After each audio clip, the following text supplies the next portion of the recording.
टटियाल टटियाल बोलते रहते थे। टटियाल, तो कभी सोचा नहीं था कि ऐसी परिस्थितियों में मुझे यहाँ आना पड़ेगा। आज मैं आपके बीच में आया हूँ, इसके लिए मैं आपने जो स्वागत किया आपका बहुत बहुत धन्यवाद। ये अंतिम पंचायत है, चिंतपूर्णी के साथ लगती हुई पंचायत है और मेरा तो अपना घर है। मैं एक बात आपसे कहना चाहता हूँ, पिछली बार आपने यहाँ से विधायक जो चुनकर भेजा वो आपने कितने साल के लिए चुनकर भेजा था? 5 साल के लिए। आपने उनको 5 साल के लिए चुना और जब आपने उनको 5 साल के लिए चुना तो आपने कभी ऐसी उम्मीद और आशा भी नहीं की हुई होगी कि आपको दोबारा से वोट डालने का मौका मिलेगा। ऐसा हुआ क्यों? आप कभी सोचते? मैं ये बात इसलिए कह रहा हूं, ऐसा इसलिए हुआ कि जिसको आपने चुनकर भेजा उसने अपने ईमान को बेचा। आपके वोट से वो विधायक बना। 5 साल वोट के लिए आपने सोचा कि हमारे काम करेंगे और वोट के समय आपने ये फैसला किया कि हम ना कांग्रेस पार्टी के प्रत्याशी को वोट डालेंगे ना बीजेपी के प्रत्याशी को वोट डालेंगे, हम आजाद को डालेंगे। और ये सोचकर आपने फैसला किया कि जब आजाद चुनकर जाएगा, जिस भी पार्टी की सरकार बनेगी उस पार्टी को वो काम करवाएगा। होता भी ऐसे ही है, जब आजाद चुन के जाता है जिसकी सरकार बनती है उसके साथ जुड़ जाते हैं और काम करवाना शुरू कर देते हैं। यहां की परिस्थिति में देखिए कैसी विचित्र बात है। आजाद प्रत्याशी 14 महीने हमारे साथ रहे, फिर कहा कि हमारे काम नहीं होते थे। चलिए हम उनकी इस बात को भी मान लेते हैं कि आपके काम नहीं होते थे, लेकिन अगर आपने विपक्ष का विधायक बनना ही था तो आप तो आजाद प्रत्याशी थे, आपने अपनी विधायकी को क्यों छोड़ा? कांग्रेस को छोड़ के, समर्थन छोड़ के बीजेपी को समर्थन कर देते। किसने रोका था? आपको विधायकी से इस्तीफा देने की जरूरत नहीं थी। और अगर आप जीत भी जाओगे आज तो भी तो विपक्ष में बैठोगे, तो कौन से आपके काम हो जाएंगे? क्योंकि झूठ बोलने की बात है ना, झूठ बोलते हैं आपके पास आकर, और कौन से आपके काम हो जाएंगे? अगर बाई चांस मान लीजिए वो जीत करके 3.5 साल तो कांग्रेस की सरकार है, तो उनके कौन काम करेगा? आजाद रहते, चाहे बीजेपी के साथ भी रहते, तो भी सरकार के मन में एक रहती कि ये आजाद है, कभी ना कभी हमारे साथ आएगा, इसके थोड़े काम करवाइए। अब तो बिल्कुल नहीं होंगे। आजाद प्रत्याशी को कोई इस्तीफा देने की जरूरत नहीं होती। आजाद तो आजाद है, जिसकी सरकार आई उसके साथ हो गए। लेकिन उन्होंने 1.5 साल में आपका वोट लेकर अपनी विधायकी को भारतीय जनता पार्टी की राजनीतिक मंडी में बेचा है।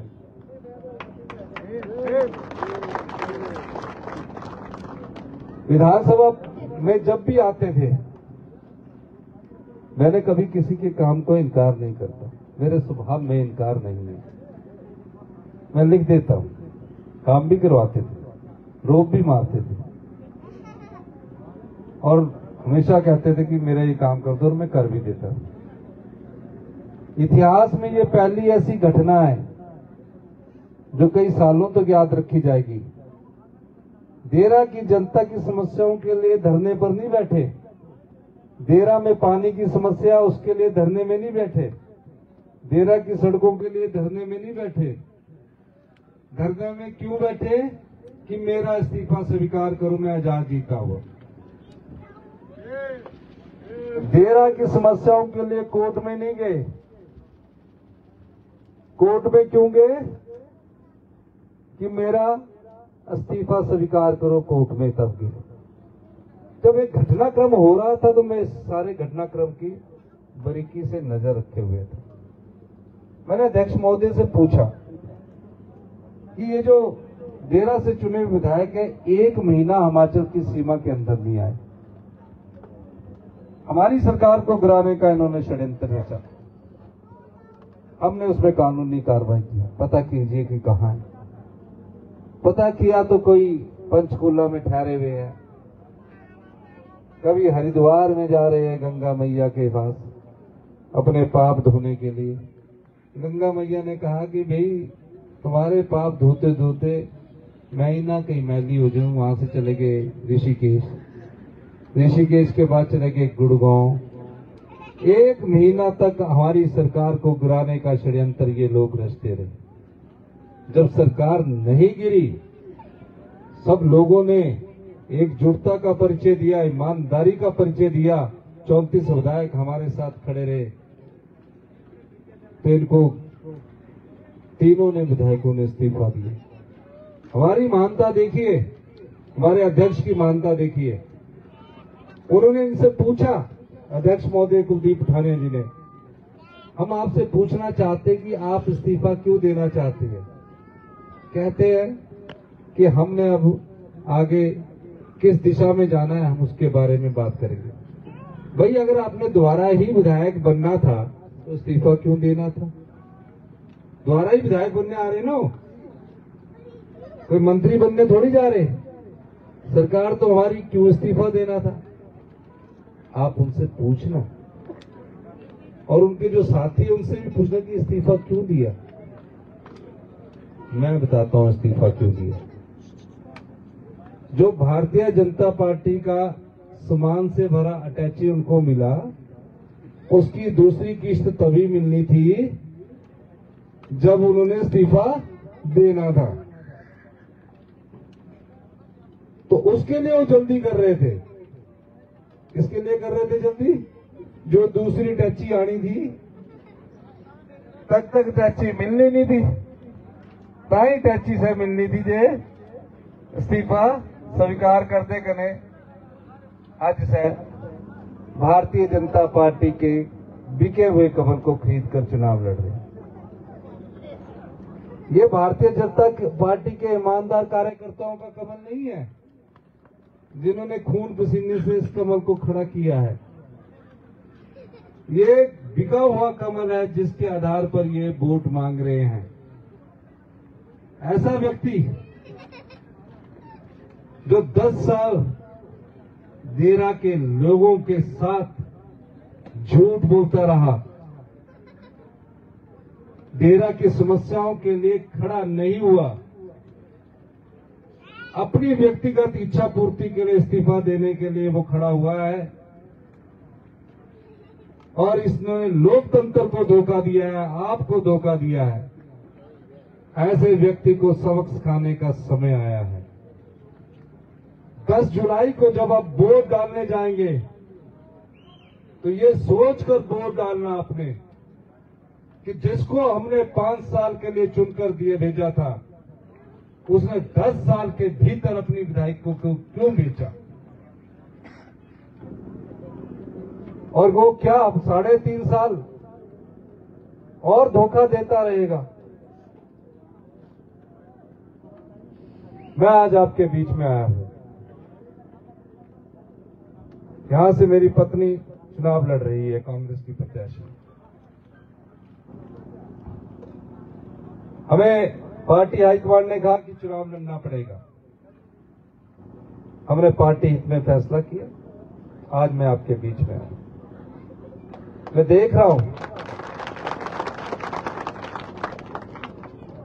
जिस डेरा को कहा जाता था डेरा कोई नहीं तेरा, उस डेरा को मैं कह सकता हूं डेरा मेरा। उसके परिणाम आपको मिलने शुरू हो चुके हैं। हमारी पिछली कैबिनेट हुई, डेरा को पुलिस जिला बनाने का हमने अनुमोदन कर दिया है।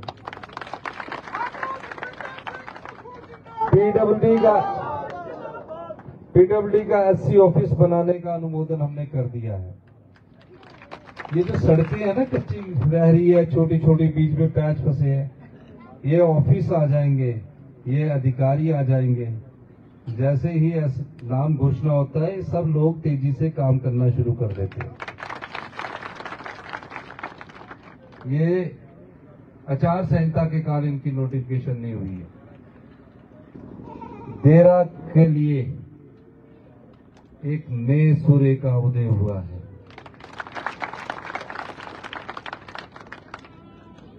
आप कल्पना भी नहीं कर सकते कि अगले 3.5 साल में मेरा ये मानना है दियारा के साथ जसवां प्रागपुर की और ज्वालामुखी की भी कायाकल्प हो जाएगी। ये जो सड़कें छोटी छोटी टूटी बड़ी है कि मैं जान के 1 किलोमीटर का रोड के बाद आया कि कच्चे से चलते, अधिकारी तो मुझे पक्के से ला रहे थे। मैंने कहा, कालिया जी ने बोला कच्चे से चलना है, देख लीजिए। मैंने कहा कोई नहीं, ये सड़क छोटी बात है। जो भी आप काम बताएंगे विकास के, पहले तो पैसा लाना पड़ेगा उसमें, फिर धरातल पर उतरना पड़ेगा। ये कोर्ट कचहरी के चक्कर नहीं लगाए तो 1 साल के भीतर आपके टोंटा बिया की सभी सड़कों को पक्का कर दिया। पानी की योजनाएं भी लाई जाएगी। कल मैं अधिकारियों की बैठक ले रहा था। कल मैं शिमला में था।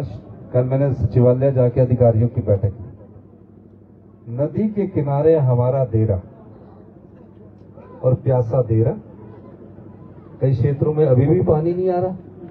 कल ही मैंने निर्देश दे दिए हैं, सभी क्षेत्र का विस्तृत अध्ययन कीजिए, पूरा अध्ययन कीजिए।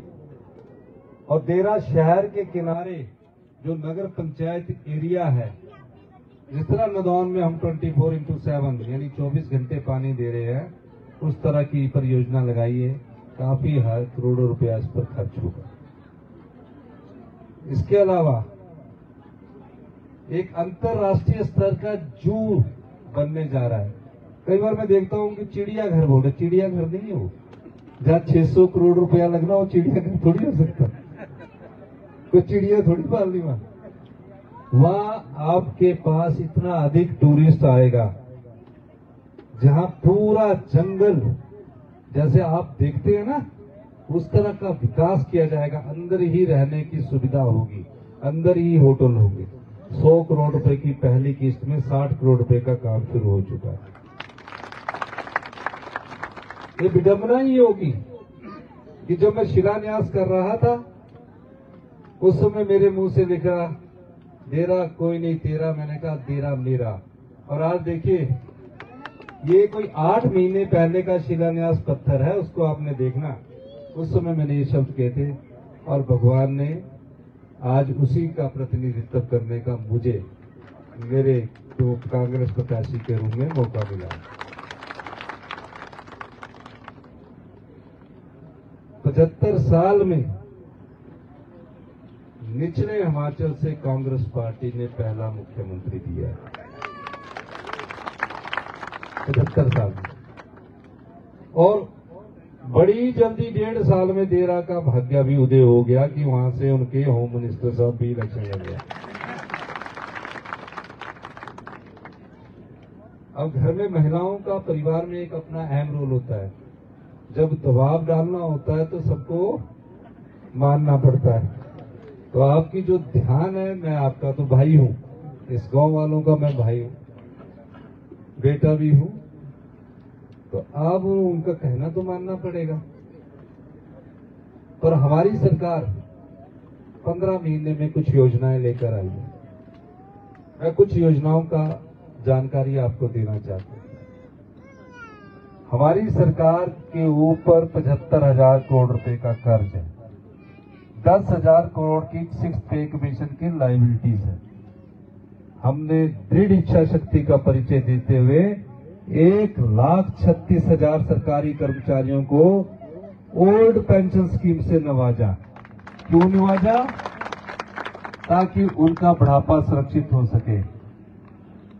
और जिस व्यक्ति को 2700 पेंशन मिलती थी, हमने उसको 27,000 रुपया पेंशन देना शुरू की।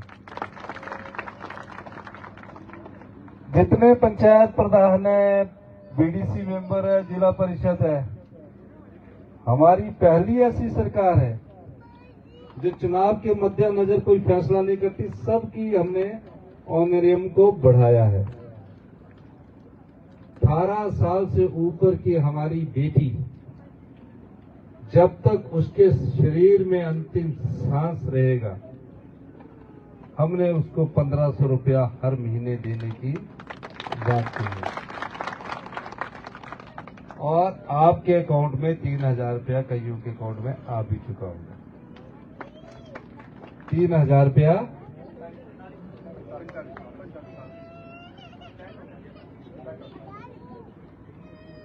कईयों के अकाउंट में आ चुका होगा। मैं एक बार और कहना चाहता हूं, जो विधवा बहनें हैं, दूसरे बजट में हमने उनके लिए, अगर उनके बच्चे पढ़ लिख रहे हैं तो उनके हॉस्टल का और उनकी पढ़ाई का पूरा खर्चा सरकार उठाएगी। मनरेगा की दिहाड़ी जो 240 रुपये होती थी, हमने बढ़ाकर 300 रुपया कर दी है। ग्रामीण अर्थव्यवस्था कैसे मजबूत हो, गांव के किसान के हाथ में कैसे पैसा पहुंचे, पहली बार हमने अधिकारियों को निर्देश दिए।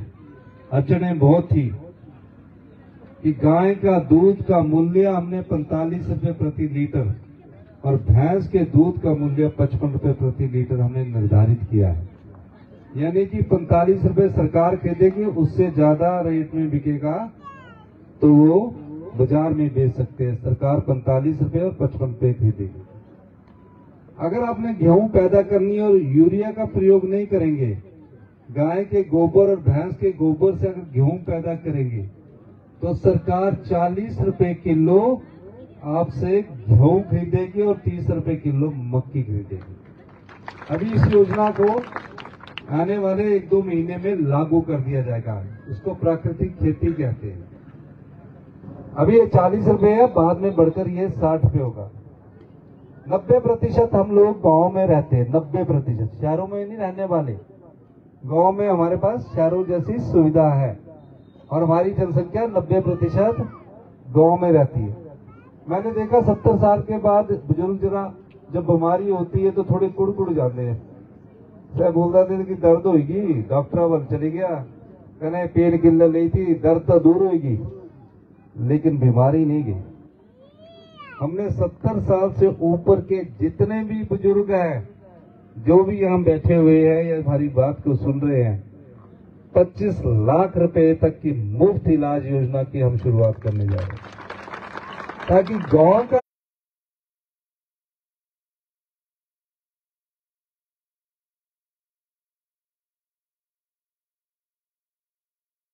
उसके उनके लिए 30% का आरक्षण हमने पुलिस भर्ती में दिया। इसलिए कई योजनाएं हैं जिनको अमली जामा पहनाना हमारा दायित्व है। पर आपको तो उन योजनाओं से एक तो रोजगार की योजनाएं मिलेगी। आपके बच्चे पढ़े लिखे हैं, पढ़ लिख कर रोजगार के लिए ढूंढ रहे हैं। हम ऐसे अवसर पैदा करना चाहते हैं कि उनको रोजगार मिले। ऐसी व्यवस्था इस भारतीय जनता पार्टी की सरकार ने 5 साल में ला दी कि गवर्नमेंट स्कूल का 5वीं का बच्चा जो 5वीं क्लास से हो गया ना, सर दूसरी की किताब नहीं पढ़ी सकता। ऐसी स्थिति आ गई है। सब जगह प्राइवेट स्कूल जैसे खुल के हमने शिक्षा के स्तर में सुधार करने के लिए इस एकेडमिक सेशन से इंग्लिश मीडियम स्टार्ट किया है। Rajiv Gandhi day boarding school खोल रहे हैं। ये सब चीजें धरातल पर आने में समय लगता है। आप मेरा भाषण कई बार सुनते होंगे, मैंने कई बार कहा हमारा उद्देश्य और लक्ष्य 2027 तक हिमाचल प्रदेश को आत्मनिर्भर बनाना है और 2032 तक हिंदुस्तान का सबसे समृद्धशाली और अमीर राज्य बनाने का उद्देश्य है। हम इस दिशा से काम कर रहे हैं। कल हमारी फाइनेंस कमीशन की बैठक मैंने कहा अभी जाना है, वहां भी हम ये मांग रहे हैं। केंद्र सरकार से हमें धन नहीं मिला, आपदा आई, इतिहास की सबसे बड़ी आपदा का हम लोगों ने सामना किया। 4 महीने तक हम उस आपदा का सामना करते रहे। एक घर आपदा में ऐसे ताश के पत्तों की तरह भागे, कल्पना नहीं कर सकता था। 22,000 परिवार सड़कों पर आ गए। प्रधानमंत्री आवास योजना के तहत सिर्फ 1.5 लाख रुपया मिलता था। सुबह में मैं जाता था, शाम को वापिस आता था, केंद्र सरकार से एक भी पैसे की मदद नहीं मिली। हमने 22,000 आपदा प्रभावित परिवारों के लिए नियम बदल दिया, कानून बदल दिया, और जो 1.5 लाख रुपया मिलता था उसको बढ़ाकर मैंने 7 लाख रुपया सहायता की। ये सब पैसा आपका है। ये हमने भ्रष्टाचार के जो चोर दरवाजे बंद किए, उन चोर दरवाजों को बंद करने के बाद ये पैसा आपने बांट दिया। लेकिन राजनीति का खेल देखिए, जो लोग आपसे 5 साल के लिए वोट मांगते थे और जिस सरकार को आपने चुनकर भेजा, उस सरकार को नोट के दम से गिराने की कोशिश की गई। और जयराम ठाकुर जी ने विधानसभा के सभा पटल पर कहा, अब इस सरकार को भगवान भी नहीं बचा सकते। आगाही चली गई गवर्नर वाल 7 बजे कोट पैंट सलाने का ऑर्डर दे दिया। बोले सरकार हम गिरने वाली है।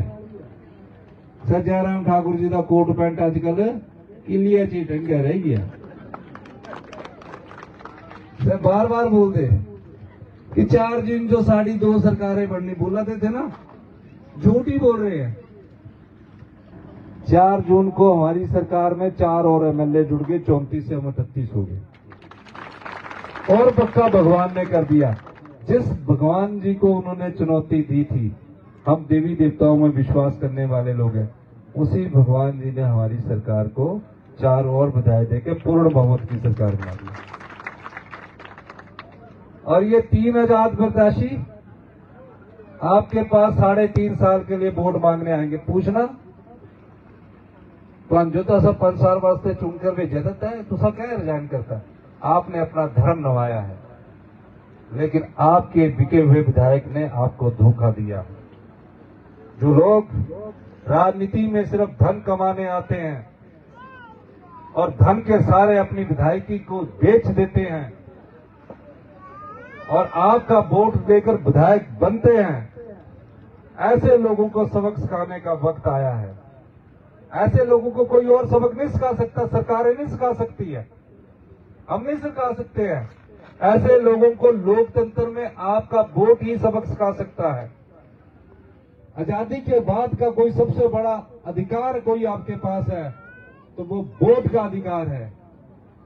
अगर ये वोट की ताकत को ही कमजोर कर देंगे और वोट को ही खींचना शुरू कर देंगे, कोई भी नेता आपके पास आकर इस प्रकार वोट नहीं मांगेगा इतने टेम्परेचर में। इसलिए इस वोट की ताकत को आपने बचाना है।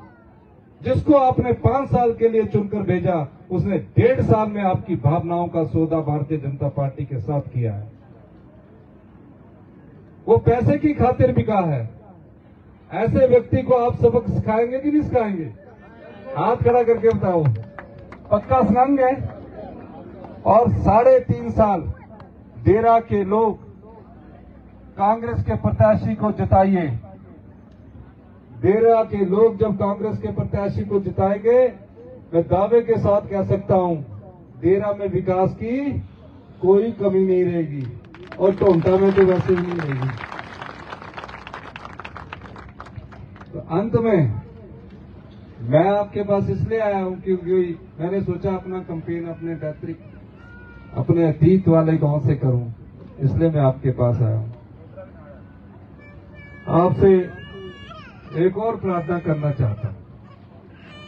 ये वोट कोई सरकार के लिए नहीं आपका जा रहा है, ये वोट आपका उस लोकतंत्र की दशा और दिशा तय करने के लिए जा रहा है जिस लोकतंत्र के वोट पर हम विधायक बनते हैं। हमारी सरकार स्थिर है, लेकिन आप हमारी सरकार में एक और मोती परो दोगे, 3 मोती और परोएंगे, हम 36 से बढ़कर 41 होंगे। और आप जो कहते थे कि हम दोबारा सरकार बनानी है, आजकल मना कर रहे हैं कि अब नहीं बनेगी सरकार, क्योंकि अब बिकने वाले जो है उनको कुछ ने रास्ता दिखा दी। जो बचे हैं उसको आने वाले समय में रास्ता दिखा देंगे। और दोदरा के भी जो सारा क्षेत्र हमारा हो जाएगा, दोदरा के लोग भी सारा ही क्षेत्र जब हमारा हो जाएगा, जब होम मिनिस्टर को हो जाएगा कालिया जी तो करना ही होम मिनिस्टर को हो जाएगा। तो आप लोग सब लोगों ने 10 जुलाई को 3.5 साल के लिए इस क्षेत्र के विधायक को चुनना है। तो आप चुनोगे हमारे की नहीं चुनोगे? तो मैं हाथ खड़े करने बोल रहे हूं, लेकिन फिर इसलिए ये लड़ाई जनता की, और जनता को इस लड़ाई को लड़ना होगा, और आप लोगों को इस लड़ाई को जीतना होगा। जो धन की राजनीति करते हैं उनको सबक सिखाना होगा, और इस लड़ाई में जनबल जीतेगा और धनबल तो कई धन के सहारे, क्योंकि टैची बड़ी मिल गई ना कहीं, तो डबल ले लेने तो सा बोर्ड नहीं डालना देना, जो क्योंकि सह भी तुम्हारे ही पैसे है। तो इसलिए मैं आपके पास आया हूं और आपसे ये प्रार्थना करना चाहता हूं, 3.5 साल के लिए आप हमारी प्रत्याशी कमलेश ठाकुर को जिताइए। विकास की कोई कमी आपके यहाँ रहने नहीं दी जाएगी। इन्हीं शब्दों के साथ मैं सभी का दोबारा आऊंगा, ये मैं आपको वादा करके जा रहा हूं। तब मैं अधिकारियों के साथ आऊंगा, और उससे पहले अधिकारी में से मेरे आने से पहले सभी अधिकारी यहाँ सभी समस्याओं का नरेश जी और सबसे जायजा ले लेंगे, और उसके 1 साल के भीतर जब आधा काम होगा तो मैं यहाँ आऊंगा। ये मेरा आपके साथ वादा है। दोदरा और टोंटा दोनों ही जगह आऊंगा। आपका बहुत बहुत धन्यवाद। जय हिंद।